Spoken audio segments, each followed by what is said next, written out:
আসসালামু আলাইকুম এভরিওয়ান, কি অবস্থা সবার, কেমন আছেন সবাই? আশা করছি সকালে ভালো রয়েছেন এবং সুস্থ রয়েছেন। সো আমি হচ্ছে সাইবেক্স ডিজিটাল থেকে মারুফ বলছিলাম।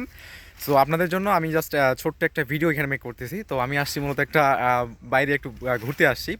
সো কাজের প্রেশারে তো তেমন একটা ঘোরা হয় না, তো আজকে হচ্ছে একটা সময় করে বের হয়েছি। বাট এখন আপনাদের সাথে যে টপিকে আমি কথা বলতে যাচ্ছি আসলে, তো মূলত হচ্ছে আমরা যেই কেসগুলো সব থেকে বেশি পাই সেটা হচ্ছে যে পার্মানেন্ট ডিজেবল।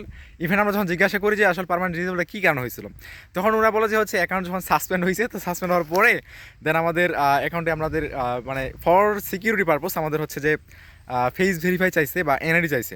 তো আমরা যে ভুলটা মূলত করি, যে আমরা বর্তমান সময় অন্তত আমি আপনাদেরকে ওয়ার্নিং পারপোসে বলছি যে অ্যাট দিস মোমেন্ট আপনারা হচ্ছে যাদের ফেস ভেরিফাই যাচ্ছে, আপনারা ভুলে হচ্ছে ফেস ভেরিফাই সাবমিট করবেন না। কারণ ফেস ভেরিফাই দিলে আপনাদের দেখা যাচ্ছে যে 95% আইডি আমাদের হচ্ছে চলে যাচ্ছে একদম পার্মানেন্ট ডিজেবলে, যেটা ফেসবুকের একটা বাগ বলতে পারেন। এটা যতদিন না ঠিক হয় ততদিন হচ্ছে ফেস সাবমিট আপনারা ভুলেও দিবেন না।